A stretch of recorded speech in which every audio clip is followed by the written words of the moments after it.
was actually written by him in the Soviet Foreign Office.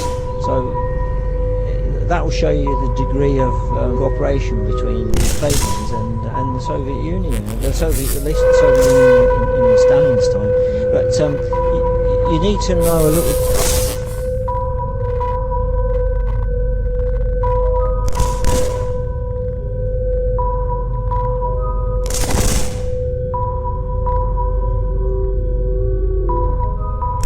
bit about this Fabian society, because it was started around 1884, and it's got communism associated with it right from the very beginning. For example, Karl Marx's daughter, Eleanor Marx, she was one of the first group.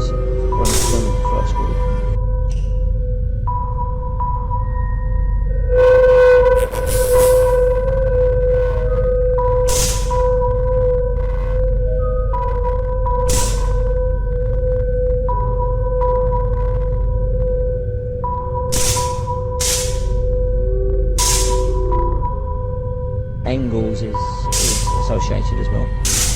I've got a little book here. I've got a little booklet here, which was put out from Australia. There's a quote from Karl Marx here. Actually, I'll just find it because it's he's talking about about communism, and it's quite a shocking quote, really. Yeah, there's a quote here from actually from Karl Marx himself in Morakut's book. This is the book Options.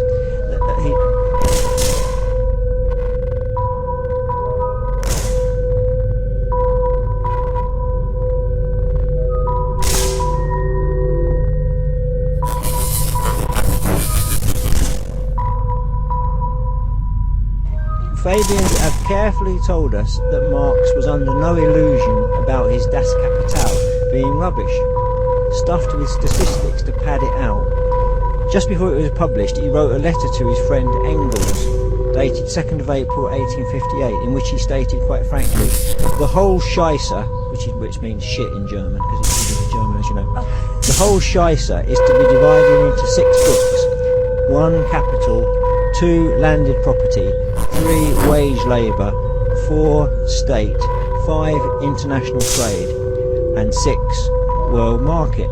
So a quote from, and that's quite interesting there, because you've got when he says the world market, of course we've got this globalisation now, which of course is pure Marxism.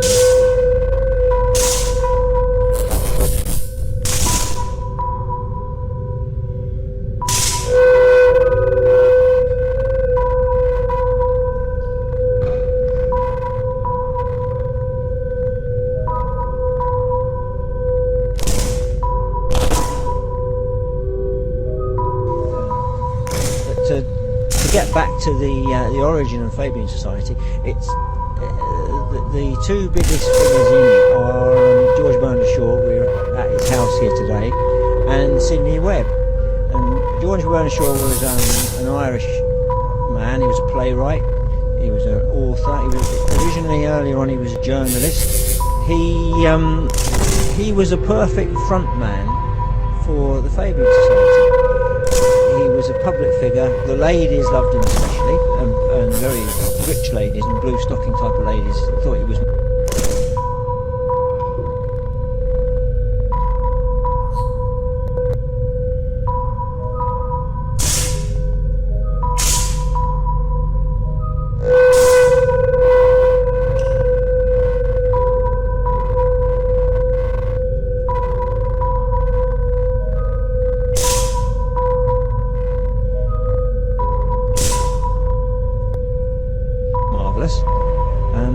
He was a good front man. Sidney Webb was the other one of the double act. He was a sort of a little insignificant little fellow with a squeaky voice, and he was the kind of engineer behind it. He was the one that understood the legal matters, and he understood the way the civil service worked, and he understood the way the British government worked. So he could supply that technical side of it, you see. The next question is, because how did they actually put all this into operation, and what did they actually do? because they're so such a little bit known about them, and yet they've had such an enormous effect. How do they do it? Well, first of all they decided.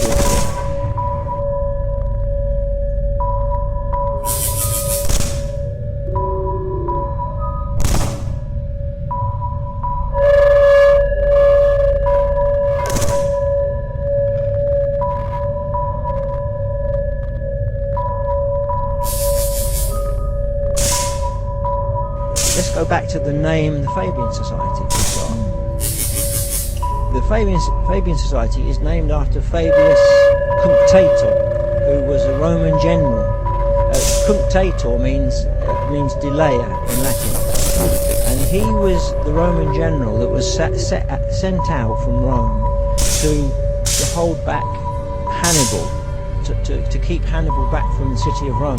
Now, Hannibal had a very, very powerful army. Carthage was a very powerful state, and Hannibal was going for Rome. Fabius was the one that was sent out to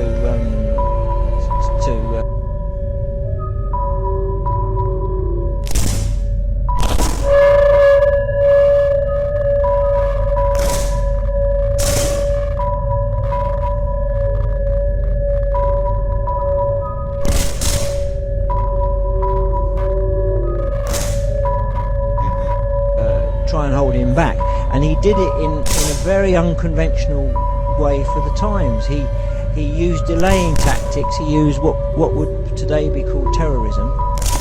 He used all sorts of tactics like that. He basically letting the enemy make the mistakes, and he was terribly criticised by his own men and by the people in the city, by the Roman people. But he actually delivered what he set out to do, which was to let Rome have enough time to assemble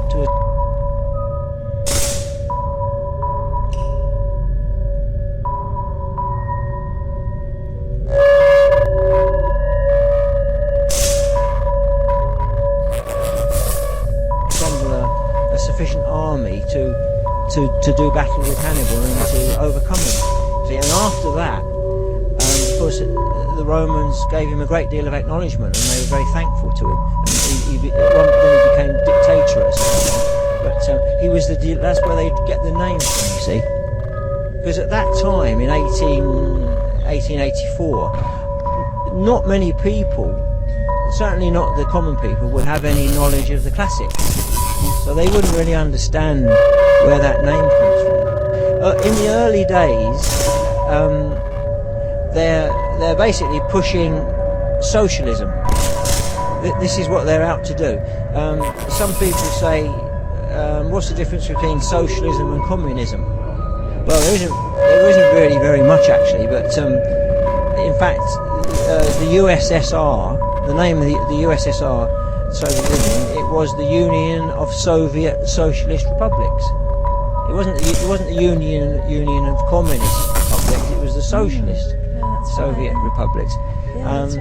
They wanted to push communism. Shaw and Sidney Webber and the Fabians, they wanted to do it in a different way. They wanted to do it in a gradual way. They wanted to use gradualism, the same way that Fabius had used it.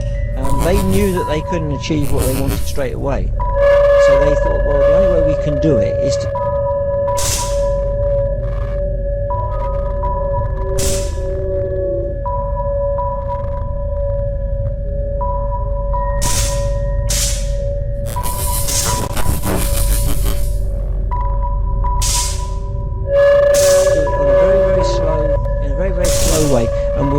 influence. We use our subtle influence.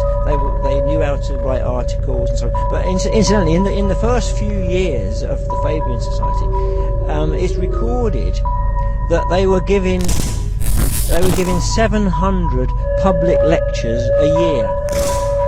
You know, that's an awful lot of public lectures, isn't it? You know, and they would be giving those to trade unions and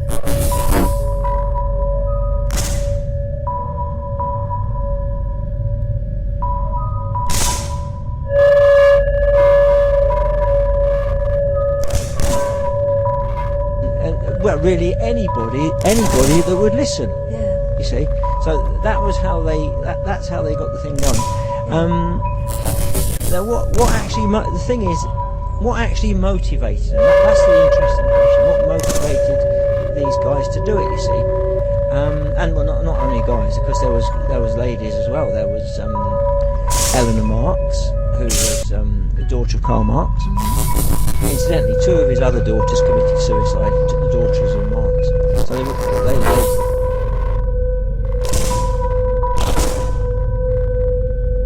they were obviously very unhappy. Anyway, there's other women. There was Emmeline Pankhurst, the famous suffragette. She was in it. Yeah. Annie Besant. Yeah. Annie Besant is the Theosophist, which is basically an occult belief.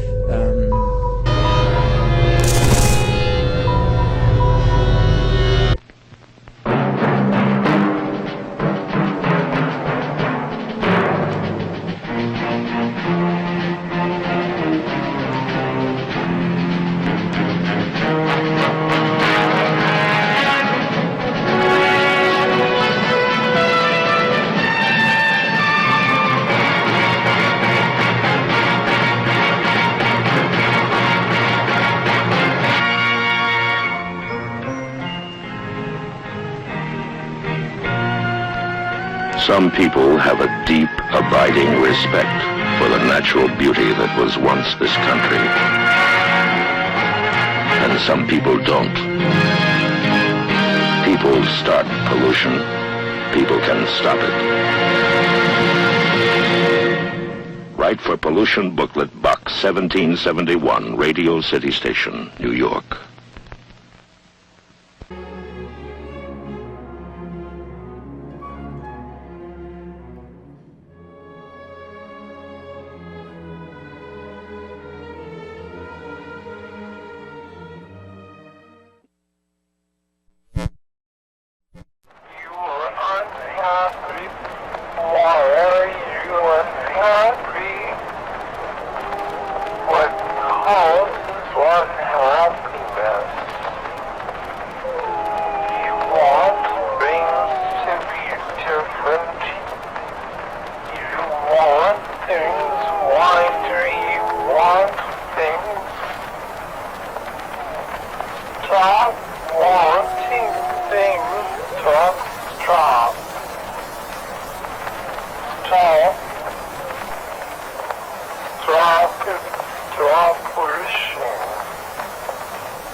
Quiet.